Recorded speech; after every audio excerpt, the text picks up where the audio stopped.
이 주기도문은 제가 말씀대로 그 제자들이 예수님 저희들에게도 기도문을 가르쳐 주시옵소서라고 요청을 드렸을 때 예수님께서 자신의 제자들에게, 그리고 오늘 우리가 지난번에 보았던 산상수훈, 그 예수님을 따르고자 했던, 하나님을 알고자 했던, 하나님의 나라의 복음을 듣고자 했던 그 제자들에게, 그 12제자들 뿐만 아니라 그 예수님의 말씀을 다 듣고 있었던 그런 제자들에게 예수님께서 기도문을 전해주신 이 내용입니다. 이 주기도문은 가장 모범이 되는 기도문이라고 우리가 알고 있어요. 왜냐하면 예수님께서 직접 가르쳐 주셨기 때문에 가장 모범이 되는 기도이고, 그리고 너희는 이렇게 기도하라 라고 말했을 때는 어떤 뜻을 포함하고 있냐면, 기도하라 라고 했죠. 기도할래? 이거 아니고 기도하라 하고는 명령형이라는 거 우리가 알 수 있잖아요. 너희는 꼭 이렇게 기도해 라는 명령형이 들어있다는 것을 우리가 알 수가 있고, 그리고 이렇게 기도해 라는 거 그 문법을 잘 찾아보면 한 번만 이렇게 기도해 그런 게 아니라 계속적으로 반복적으로 너희는 이렇게 기도해라 라고 말씀을 해주신 것을 우리가 본문을 통해서 알 수 있어요. 그리고 지난번에 말씀드린 것처럼 마태복음과 누가복음에도 나와 있고, 예수님 때 당시에는 그 기도문을 계속 제자들이 그것을 반복했고, 그것을 기도문을 가지고 계속 그것을 가지고 기도했다는 것을 우리가 이미 주기도문을 통하여서 알고 있습니다. 그래서 왜 이렇게 예수님께서 이 주기도문을 가르쳐서 우리에게 지키게 하라, 그리고 이 주기도문을 가지고 계속 반복적으로 기도하게 하라 하셨는지 우리가 이제 오늘은 또 다 잘 알고 계시는 말씀들이에요. 이 주기도문의 내용들은 다 알고 계시고 그것에 대해서 기도하시면서 계속 생각하고 계셨기 때문에 너무나도 잘 알고 계시는 내용들이지만, 그러나 우리 한 번씩 저와 함께 한 절 한 절 조금씩 한 번 더 묵상하시면서 점검해 가시면서, 내가 정말 이렇게 고백하고 있구나, 아니면 내가 이렇게 고백하지 못했었구나, 빠진 부분이 있다면 다시 한번 생각해 보시고 한번 저와 함께 주기도문에 대해서 생각해 보시고 점검해 보실 수 있는 시간이 되기를 원합니다.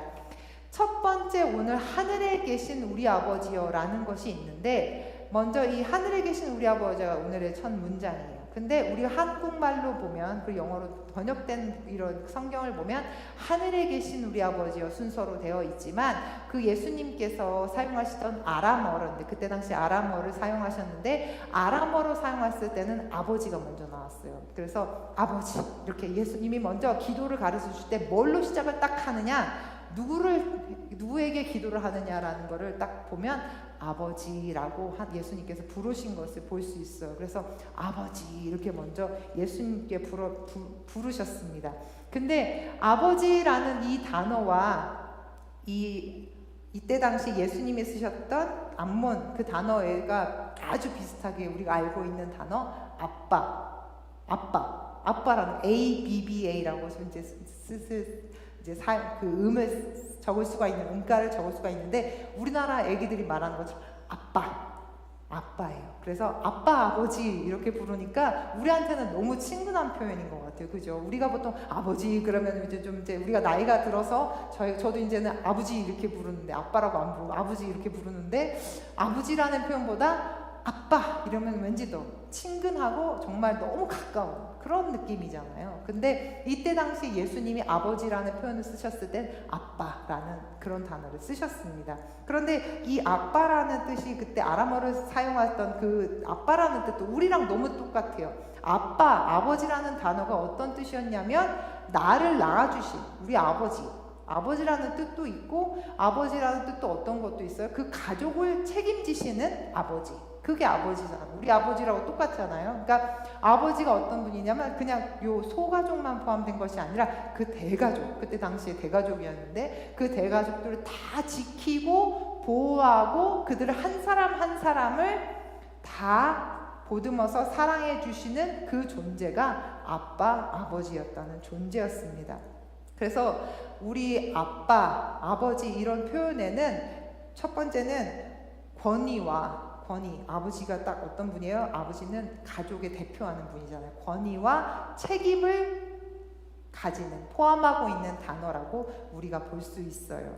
왜냐하면 가족을 부양하고 가족을 지키고 이런 프로텍트했던 우리 하나님 아버지와 같은 아버지의 모습을 우리가 다 밟을 수 있기 때문에 그 아버지는 아빠라는 그 단어 속에 우리는 권위, 하나님의 아버지의 권위와 아버지의 책임을 다 우리가 딱 먼저 아빠 하면 우리가 그냥 생각하지 않아도 아빠라는 그 단어 속에서 우리가 느낄 수 있고 우리가 그냥 자연적으로 우리는 인지하고 있는 단어, 아빠의 권위와 책임이 있는 공식적인 관계 언어. 아빠는 이름이 아니잖아요. 관계를 말하는 거예요. 그래서 그거를 아빠를 관계 언어라고 표현을 합니다. 그래서 우리가 주기도문 할 때 이렇게 아빠 하고 먼저 부르는 거예요. 지금 우리 하늘에 계신 우리 아버지여라고 우리가 먼저 외우긴 하지만 아빠를 먼저 부르는 그 주기도문의 호칭으로 우리가 그렇게 부른다는 것을 우리가 생각할 수 있어요. 그리고 이 아빠 아버지라고 부르는 이때 당시에 예수님께서 그렇게 아빠 아버지라고 부르는 것은 정말로 너무 존귀했던 일이었어요. 그 전에 구약에서도 아버지라는 표현을 하나님께 아버지라는 표현을 쓰기도 썼었어요. 그런데 구약에 있었던 아버지라는 표현은 대부분 어떤 표현이었냐면 내가 너의 아버지가 되고 내가 너의 민족의 아버지가 되고 이렇게 해서 공동체적인 의식이 들어있던 그 백성과 아버지의 관계를 많이 나타내는 부분들이었기 때문에 그 구약에 있던 분들은 우리가 여기 신약에서 예수님이 아버지라고 불렀던 내용과는 조금은 다른, 조금은 좀 더 광범위했던, 그래서 조금은 좀 더 이렇게 그 그룹, 단체적인, 우리 그 민족적인 아버지라는 그런 대명사적으로 쓰여졌었는데 예수님께서 너희는 이렇게 기도해라 아버지 이렇게 얘기를 해주시니까 제자들이 너무 놀란 거죠. 왜냐하면 그전에는 아버지, 아빠라고 하나님을 부르지 않아요. 아시잖아요. 우리가 그 전에 구약 인물들 보시면 성경에도 보시면 하나님의 이름을 부르는 것은 절대로 할 수 없는 일이고 하나님의 이름을 이렇게 쓰는 것도 힘들어서 이렇게 붓을 갈아가면서 하나님의 이름을 썼던 것도 우리 성도님들 잘 알고 계시잖아요. 그러니까 이 제자들에게 그때 당시 예수님께서 하나님을 아버지라고 부르라고 얘기하신 것 자체가 이건 완전히 혁명적인 파격적인 너무나도 인크레더블한 일이었다는 사건이었다는 것이 지금은 우리가 하나님 아버지라고 부르는데 너무 자연스럽게 하나님 아버지라고 부르잖아요. 그런데 그때 당시에 제자들에게 그쪽 사람들에게 그때 당시 예수님 당시 사람들에게는 이게 너무 파격적인 그런 호칭이었다는 거죠. 하나님이 정말 아버지 라는 분이 있는데 그런 호칭에 대해서는 정말 몰랐다가 이제 예수님 때문에 그 호칭에 대해서 눈을 뜨게 되고 그 관계를 이 제자들이 갖게 된 것입니다. 그래서 이 아버지라는 것을 관계적인 호칭 단어라고 말씀드렸는데 이 제자들에게 하나님 아버지를 아버지와 자녀의 관계로 열어주신 분이 그 기도문이 바로 첫 번 시작이 이 기도문이었던 거예요. 예수님은 하나님을 아버지라고 부르는 게 당연하죠. 왜냐하면 하나님의 아버지시니까. 그래서 예수님은 아들 독생자 예수님이시니까 그것을 하나님을 아버지라고 불렀지만 제자들에게는 이 아버지란 표현이 너무 생소했고 너무 마음이 쿵닥쿵닥 뛰었을 것 같아요. 아버지라고 부르면서 처음엔 너무 쿵닥쿵닥 뛰었을 것 같아요. 기도문을 가르쳐 주신 대로 했지만 얼마나 가슴이 뛰었을까. 아버지라는 그 이름을 부르는 게 사실 처음엔 쉽지 않잖아요. 만약에 20년 동안, 25년 동안, 30년 동안 떨어져 있던 아버지에게 그게 아버지하고 부를 수가 있었을까? 만약에 아들이랑 이렇게 이산 가족이 됐었는데 키우지 않았었는데 갑자기 내가 너 아버지다 그러면 그 아들이, 그 자녀가 이분을 보고 아버지라고 부를 수 있을까라는 생각도 잠깐 해봤어요. 아마 익숙해지지 않아서 아버지란 표현이 처음엔 잘 안 나왔을 것 같아요. 결혼하면은 장인, 장모님, 시부모님 이렇게 부를 때 어머님, 아버님 부르는 것도 처음에는 쉽지 않잖아요. 그런데 하나님 이렇게 아버지로 부른다는 이름이 얼마나 그때 당시에는 제자들에게는 생소한 일이었을까? 얼마나 그게 정말 가슴 떨리는 일이었을까? 그런데 우리는 하나님 아버지를 부르면서 너무 그냥 편안하게 하나님 아버지라고 부르는 거죠. 그러니까 어쩔 때는 우리가 한 번씩 그럴 때가 있어요. 하나님 아버지 주기도문을 하거나 우리가 기도를 하거나 우리가 말을 할 때 하나님 아버지가 얼마나 아버지인가, 나에게 정말 친밀한 아버지신가를 우리가 잊으면서 그냥 습관적으로 하나님 아버지라고 부를 때가 있다는 거죠. 우리가 말할 때 하나님 아버지, 찬양할 때 하나님 아버지, 이 아버지라는 표현 자체가 나에게 얼마나 이게 정말 감동스러운 일인지, 얼마나 이게 정말 가슴 벅찬 일인지를 아버지라는 단어 하나 가지고 내가 느끼고 있나. 정말 주기도문뿐만 아니고 내가 이 찬양을 하면서도 신실하신 아버지, 하나님이 나의 아버지라는 그 단어가 얼마나 나에게 지금 격렬하게 다가오고 있는가. 다시 한번 이거 우리가 다시 한번 생각해 보면서 우리가 그것을 점검해 볼 수 있어야 된다는 말씀을 드립니다. 친밀한 관계 속에 계시는 나의 아버지. 정말 나의 아버지. 우리의 아버지. 이 아버지란 단어가 정말 내가 이렇게 말할 때 정말 그 아버지 되시는 그 분으로 나에게 다가오고 있는가? 그 아버지로 내가 그분을 고백하고 있는가? 내가 찬양할 때, 말씀드릴 때, 주기도문 기도할 때 이 아버지라는 이 아버지라고 부르면서 얼마나 정말 내가 그 아버지를 인정하고 살고 있는가? 그걸 내가 한번 다시 한번 점검해 보실 수 있는 그런 시간 되기 원해요. 이 아버지라고 부를 수 있는 것이 예수님께서 열어주셨다고 하셨잖아요. 말씀드렸잖아요. 예수님께서 주기도문에 아버지라고 열어주셨기 때문에 이렇게 우리가 이제 아버지라 부를 수 있는데, 이것이 바로 새 언약의 결과라는 거죠. 새 언약의 결과. 그냥 갑자기 예수님이 너는 이 하나님을 아버지라고 불러라 라고 말씀해 주신 게 아니라, 예수님께서 새 언약의 결과로 예수님께서 자신의 몸을 들이셔서 우리의 모든 죄를 다 도말하여 주셨기 때문에 우리가 하나님과 아버지의 자녀 관계를 회복할 수 있게 하셨고, 그 회복된 관계가 있었기 때문에 예수님을 통하여서 우리가 하나님 아버지라고 부를 수 있었다는 그 예수님의 새 언약의 결과라는 거예요.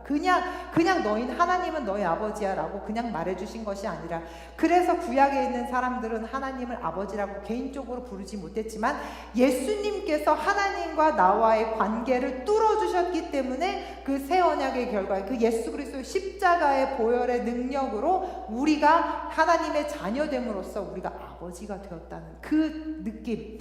아버지를 아버지라고 부를 수 있는 것, 예수 그리스도의 피에, 그 보혈 피의 능력이 임을 다시 한번 깨달을 수 있는 그런 밤 되기를 원합니다. 하나님께서 독생자 아들을 보내주셔서 완전한 용서를 겪어주게 해주셨기 때문에 우리가 그 하나님을 아버지라고 부를 수 있습니다. 로마서 8장 15절, 너희는 다시 무서워하는 종의 영을 받지 아니하고 양자의 영을 받았으므로 우리가 아빠 아버지라고 부르짖는, 제가 아빠라고 썼어요. 아빠 아버지라고 부르는, 이것이 우리가 그냥 말씀드렸죠. 습관적으로 그냥 하나님 부르는 것이 아니라 예수 그리스도께서 우리를 죄를 사하여 주셨기 때문에 우리가 아버지를 부를 수 있다는 것. 양자의 영을 받았기 때문에. 아멘. 양자의 영을 받았기 때문에 우리가 아버지라 부를 수 있는 것. 갈라디아서 4장 6절, 너희가 아들인 고로 하나님이 그 아들의 영을 우리 마음 가운데 보내서 아빠 아버지라 부르게 하셨느니라.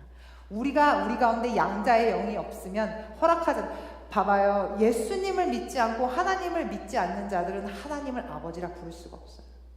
그런데 내가 내 의지대로 내가 하나님 아버지를 부른다고 생각하면 안 되고, 하나님께서 나에게 성령을 부어주셔서 내가 하나님의 자녀가 되었기 때문에 내가 아버지를 아버지라 부를 수 있다는 것. 그러니까 내가 하나님을 아버지라 부를 수 있는 것도 내 힘이 아니고 내 믿음이 아니고 하나님께서 나를 불러주셨고, 하나님께서 나에게 그 양자의 영을, 아들의 영을 우리에게 부어주셨기 때문에 아버지라고 부를 수 있는 게 너무 존귀한 일인 거죠. 그게 너무 존귀한 일인 거죠. 이렇게 우리가 어렸을 때부터 아빠하고 불른 게 너무 그냥 자연스러워서 우리가 우리 아빠를 아빠라고 부르는 건데, 하나님 아버지는 그게 자연스럽게, 그렇게 그냥 자연스럽게 나왔다는 것이 아니라는 거죠. 아버지, 아빠, 이 주기도문의 첫 구절, 첫 단어 아버지, 파테르란 단어가 기도의 황금 열쇠입니다. 주기도문에서 가장 첫 단어 파테르, 아빠, 아버지, 이거는 황금 열쇠를 딱 꽂으면 열리는, 그래서 예수님께서 이 단어를 먼저 주신 거예요. 아빠. 그럼 기도가 이렇게 쫙 열리게 되는 황금 열쇠를 우리가 예수님께로부터 받았음을 우리 기억하시면서, 우리가 처음에 하늘에 계신 우리 아버지를 그 기억하실 때 열쇠로 열쇠로 여는구나, 이것을 한번 생각을 하면서 믿음으로 우리가 기도를 할 수 있는 우리가 되기를 원합니다. 하나님 아버지를 아버지라고 부를 수 있는 건 양자의 영을 받았기 때문에 그랬고, 또 한 가지는 이 아버지라는 그 단어를 우리에게 허락하신 그 능력 가운데 우리가 하나님 아버지와 얼마나 친밀한 관계로 가길 원하시는지를 우리가 알 수 있어요. 그냥 성도와 하나님과의 관계가 아니라 아버지와 자녀와의 관계를 원하시는 예수님, 원하시는 하나님이시기 때문에 그 아들, 자녀되는 그 복을 취하는, 그래서 그것을 취하기를 원하는 하나님과 예수 그리스도의 그 은혜라는 거죠. 그래서 우리가 하나님 아버지와 정말 친밀한 관계로 들어가기를 원해요. 하나님이 아버지라고 부르라고 하셨는데 우리는 친밀한 관계 속에서 들어가지 못하고, 하나님 아버지 안에 들어가지 못하고, 하나님 아버지를 아버지라 부르면서 그 아버지의 사랑을 느끼지 못하고 그냥 그 아버지 은혜 가운데 들어가지 못하면 아버지라고 부르는 그게 소용이 없어요. 아버지 불렀으면 아버지가 얼마나 좋은 분이신지, 얼마나 나에게 정말 모든 것을 주신 분이신지를 기억하고 그 가운데, 친밀한 가운데 하나님과 그 교제가 이루어져야 되는데, 그 교제가 이루어지지 않는다면 얼마나 그것이 마음이 아픔인가, 얼마나 그것이 속상한 일인지 몰라요. 우리 성도님들은 다 하나님과 정말 친밀한 관계 가운데, 하나님과 나와의 관계 가운데 정말 친밀함 속에 들어가실 수 있는 우리 성도님들이 되시기 원해요. 내가 아버지라고만 불러도 아버지께서 대답을 해주시잖아요. 아까 찬양으로 고백했던 것처럼 정말 나를 지키시고, 나를 절대로 포기하지 않으시고, 나를 끝까지 붙잡아 주시고, 나에게 이 세상 모든 것을 주셨던 아버지, 그 아버지의 친밀함, 아버지와의 그 친밀함이 내 삶 가운데 역사낼 수 있는 그런 시간 되길 원합니다. 우리 가끔은 아버지가 나에게 어떤 분이신지를 우리가 까먹고 생활할 때가 있어요. 그래서 아버지를 신뢰하지 못할 때가 있어요. 정말 모든 환경이 나를 정말 너무 힘들게 하고, 내 육체가 너무 연약해지고, 정말 세상이 너무 깜깜해지고, 그런 표현, 아까도 잠깐 그런 생각해봤는데 그런 표현을 어떤 사람들이 쓰잖아요. 세상이 무너진 것 같다는 표현. 세상이 무너진 것 같다. 그러니까 저는 여태까지 세상이 무너졌다는 그런 느낌은 솔직히 받은 적은 없어요. 근데 어떤 사람들은 정말 세상이 무너졌다는 표현을 할 정도로 모든 걸 잊어버렸을, 모든 걸 잃어버렸을 이런 일을 당하는 그런 사람들이 계시잖아요. 그런데 세상이 무너질 일은 있지만 하나님이 무너질 일은 없어요. 세상을 창조하신 하나님의 그 창조자는 이 세상은 무너져도, 우리가 사방으로 우겨쌈을 쌓여도 쌓이지 아니하는 것은 하나님의 은혜가, 아버지의 은혜가 나를 지키시기 때문에, 세상은 무너져도 우리 아버지는 무너지지 않기 때문에 우리 아버지가 그렇게 나를 붙잡고 계심을 다시 한번 깨달으실 수 있는, 우리가 다시 한번 생각할 수 있는 그런 시간들이 되기를 원해요. 내 고통을 그냥 멀리서만 바라보시는 아버지가 아니라, 내 고통을 그냥 관망하시는 아버지가 아니라, 그 고통 가운데 들어오셔서 그 고통 가운데 나와 함께서 그 고통을 겪고 계시는 아버지를 내가 내 삶 속에서, 내 마음 가운데 붙잡으실 수 있는 우리가 되기를 원합니다. 세상에서 우리가 하루하루 한순간 한순간 살아갈 때에 모든 시간을 함께 할 사람은 없어요. 모든 시간을 나와 동행해 줄 사람은 없어요. 내 모든 마음을 공감해 줄 사람은 없어요. 할 수 없어요. 사람이기 때문에. 그러나 모든 순간, 모든 곳에서 나를 공감해 주시고, 나를 놓지 않고 지켜주시고, 나를 끝까지 붙잡고 사랑하여 주실 분은 계십니다. 그분이 하나님 아버지시죠. 우리가 인생을 바라보다 보면, 사람 보다 보면 실망할 때도 있고, 외로워질 때도, 괴로워질 때도 있고, 어려울 때도 있고, 내가 잘못 믿었어, 이렇게 생각될 수 있지만, 하나님은 절대로, 아버지는 절대로 그런 분이 아닙니다. 내 소망을 둘 수 있는 분, 내 미래를 둘 수 있는 분, 아버지를 고백하실 수 있는 우리가 되기를 원합니다. 신실하신 하나님, 신실하신 아버지를 고백할 수 있는 우리가 되기를 원해요. 아버지라는 단어가 나오고 그 다음에 원문의 주기도문 원문의 두 번째 나오는 단어는 우리의라는 단어예요. 우리의. 원문대로만 하는 거예요. 아버지가 먼저 나오고 두 번째 단어가 우리의라는 단어예요. 주기도문에는 한 번도 나의라는 고백이 없어요. 이 주기도문에는 전부 우리의라는 단어가 고백이 되어져요. 뭐냐면 이 주기도문은 예수님께서 가르쳐 주신 이 주기도문에는 공동체적인 사명이 들어있기 때문이에요. 그래서 하늘에 계신 우리 아버지, 뒤에 거꾸로 가죠. 우리 아버지. 그래서 우리라는 단어가 들어있어요. 공동체적 사명, 사건을 갖고 계시는 거예요. 구원은 분명히 하나님과 나와 개인적인 1대1의 사명이지만 하나님의 구원 사역에는 공동체의 사역이 들어있음을 우리가 다시 한번 볼 수가 있어요. 하나님이 나의 이름으로 모인 곳에는 내가 너와 함께함이니라 라고 말씀하셨던 것처럼 이 두세 사람이 모인 곳에서 하나님이 함께하시고 그 두세 사람이 모인 곳이 우리가 잘 알고 있는 초대교회예요. 초대교회의 사명이 하나님을 예배하고 함께 성도들을 세워주고 그것이 하나님께서 우리 자녀들에게 원하셨던 그 공동체적인 모습, 주기도문 가운데 있는 우리를 향하신 그 모습입니다. 우리가 신앙적으로는 개인적인 신앙이라고 생각을 하는데 물론 하나님과 나와 1대1의 관계가 분명히 그게 나의 신앙의 생활이지만 신앙 생활은 우리가 공동체에서 함께 할 수 있는 것이 신앙 생활이에요. 우리가 교회에 나와서 하나님께 예배드리지 못하고 우리 성도님들과 함께 공동체적인 생활을 하지 못하면 내가 어떠한 존재인지 내가 어떻게 하나님한테 해야 되는지 알 수 없습니다. 우리가 교회에 나와서 이렇게 한 사람 한 사람 함께 예배를 드리고 교회를 세워가면서 서로가 모자란 부분 채워주고 힘들었던 부분은 같이 도와주고 함께 한 발 한 발 나가는 것이 우리들의 신앙생활이고 하나님께서 우리 이 주기도문을 통해서 우리에게 말씀하시고자 하는 내용이에요. 세상 모든 민족이 구원을 얻기까지 쉬지 않으시는 우리 하나님. 세상 모든 민족이 구원을 얻기까지 하나님의 구원 사역은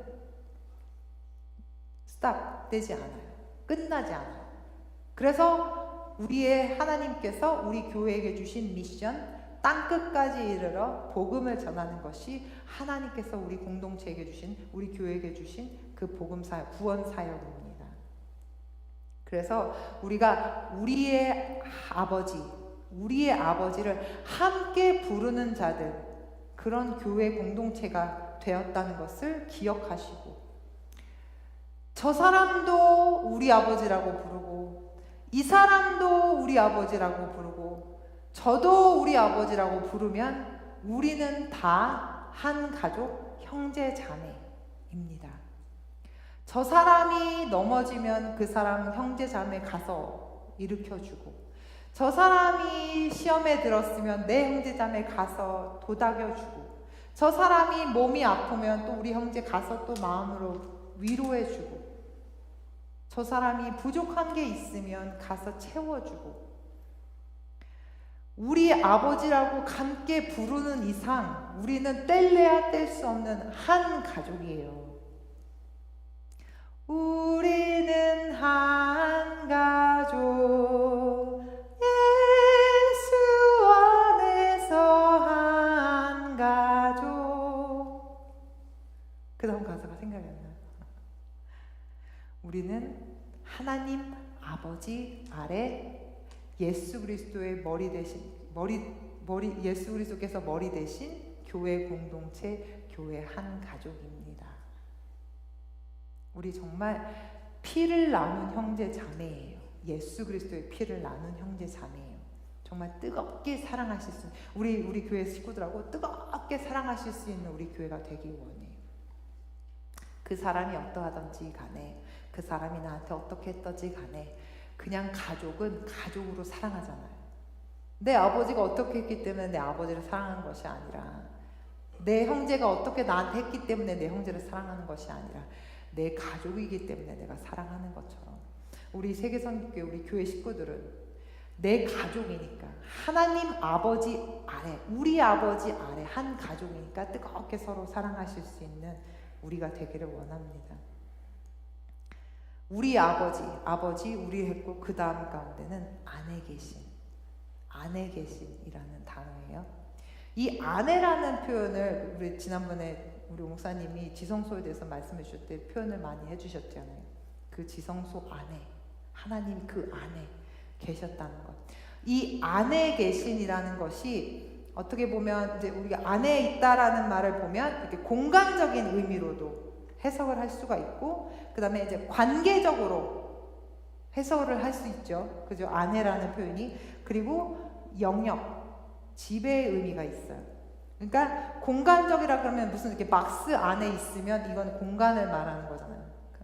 그리고 그다음에 관계를 얘기하면 우리 안에 우리 공동체 안에, 그러면 관계를 말하는 아내고, 그리고 또 한 가지 마지막에 아내라는 게 이 그 영역, 지배의 의미를 말하는 건데, 이 하늘에 계신 우리 아버지, 하늘 안에 계신 우리 아버지라는 이 아내라는 표현에서는, 이 주기도문에서는 이게 영역을 말하는 거예요. 영역,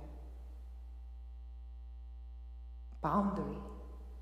그래서 그 영역 혹은 통치하시는 분, 지배하시는 분, 이것을 말하는 이 아내라는 표현.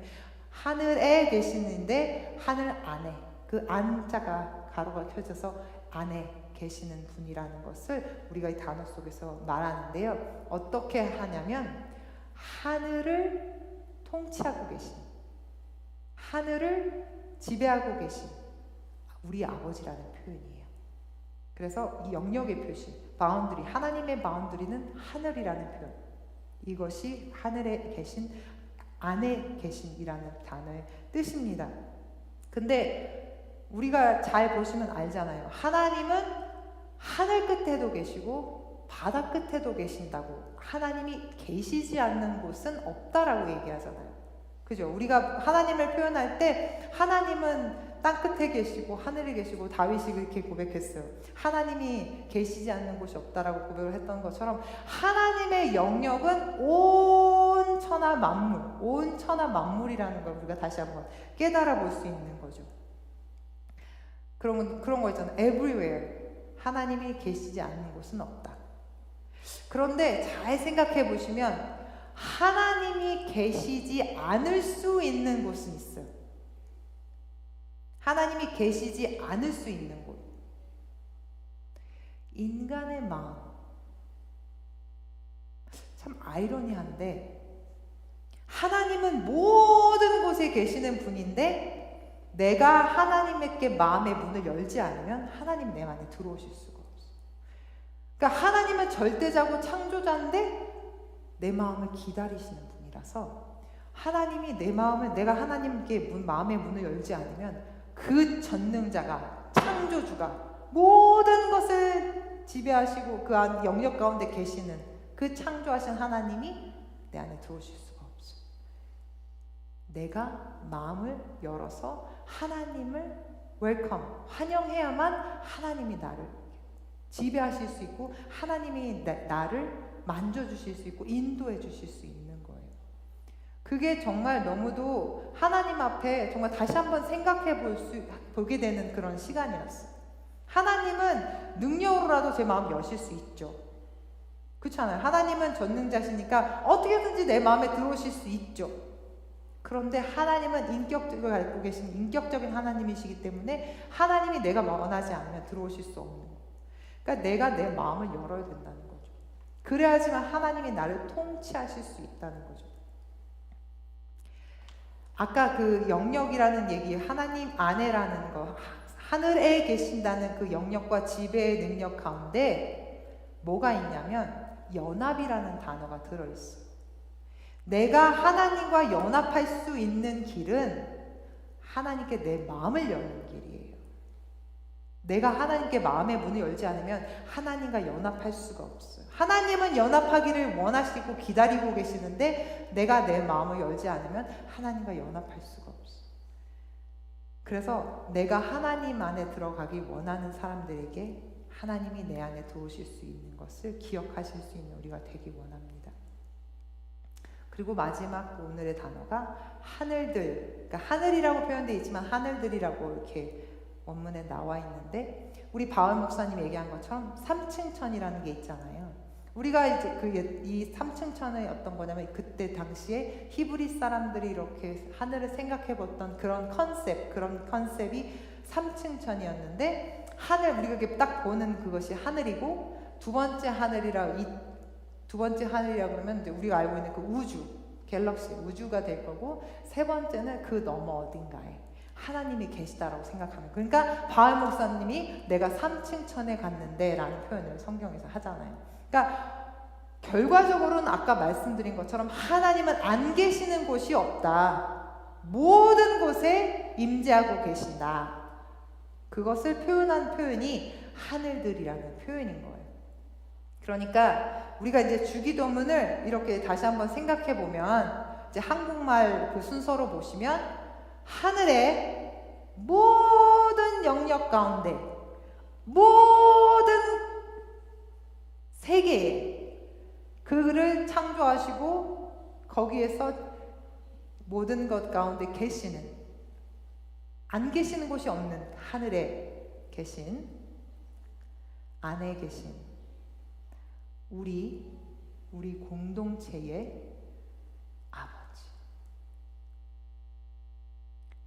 하늘에 계시는 그 하나님은 엘로힘, 전능자의 하나님, 전능자의 하나님. 우리 아버지는 친밀한 우리 아버지, 나를 사랑하여 주시고 우리를 지켜주시고 우리를 끝까지 붙잡고 계시는 우리 아버지. 그 아버지께 내 마음을 열어서 그 하나님이, 그 하늘에 계신 하나님이, 모든 영역 가운데 역사하신 하나님이 내 안에 들어오실 수 있도록 내 마음을 여는 것이 하늘에 계신 우리 아버지, 우리 기도의 첫 번째 문장입니다. 우리가 주기도문을 그렇게 고백하실 때마다 모든 영역 가운데 계셔서 우리를 주장하여 주시는 우리 아버지, 사랑하는 나의 아빠, 나의 창조자, 나의 구원자, 내 아빠, 나의 마음을 엽니다. 황금 열쇠로 이렇게 쫙 여시면서 우리가 기도를 시작하실 수 있는 우리가 되기를 원해요. 하나님께서는 절대로 우리를 포기하시지 않으시는 하나님, 아버지. 세상 끝날까지 우리와 함께 하시는 아버지. 아버지, 내가 그 안에 들어가기를 원하오니 주여 내 가운데, 내 마음 가운데 임재하여 주시옵소서. 우리 함께 하나님 아버지를 함께 부르시면서 기도하시면서 그렇게 오늘 또 한번 다시 한번 하나님을 찾으실 수 있는, 우리 아버지를 붙잡으실 수 있는 그런 시간 되길 원합니다.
하늘에 계신 우리 아버지 감사합니다.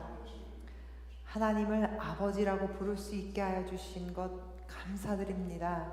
하나님, 우리가 아버지를 아버지라고 부르면서 자녀처럼 행동하지 못한 것 용서하여 주시옵시고, 아버지 하나님, 오늘 이후로부터 더 내가 하나님 아버지의 자녀된 삶을 회복할 수 있는 저희들 되어줄 수 있도록 하나님 도와주시옵소서. 아버지를 신뢰하기 원합니다. 아버지를 따라가기를 원합니다. 아버지 하나님, 예수님께서 아버지를 부르셨던 것처럼 하나님, 우리도 아버지라고 하나님 우리 마음 가운데 깊은 그 영혼에서 하나님 부르기를 원하오니 주의 영을 우리에게 더 부어주셔서 날마다 하나님 자녀된 삶이 회복되게 하시고, 하나님 아버지의 자녀의 그 축복을 누릴 수 있는 자들로 하나님 다 바꿔 주시옵소서. 하나님, 오늘 밤도 주님 앞에 올려드립니다. 주님, 평안한 밤 되게 하시고, 하나님 연약한 저희들 붙잡아 주시고, 내일 하루도 또 다가오는 주일도 하나님 정말 주님의 그 능력을 회복할 수 있는 자들로 하나님 바꾸어 주시옵소서. 모든 것 주님께 감사드립니다. 이 모든 말씀 예수 그리스도를 받들어 기도드렸사옵나이다. 아멘. 하늘에 계신 우리 아버지여, 이름이 거룩히 여김을 받으시오며 나라의 임하옵시며 일시 하늘에서 이룬 것 같이 땅에서도 이루어지이다. 오늘날 우리에게 일용할 양식을 주옵시고, 우리가 우리에게 죄 지은 자를 사하여 준 것 같이 우리의 죄를 사하여 주옵시고, 우리를 시험에 들게 하지 마옵시고 다만 악에서 구하옵소서. 대개 나라와 권세와 영광이 아버지께 영원히 있사옵나이다.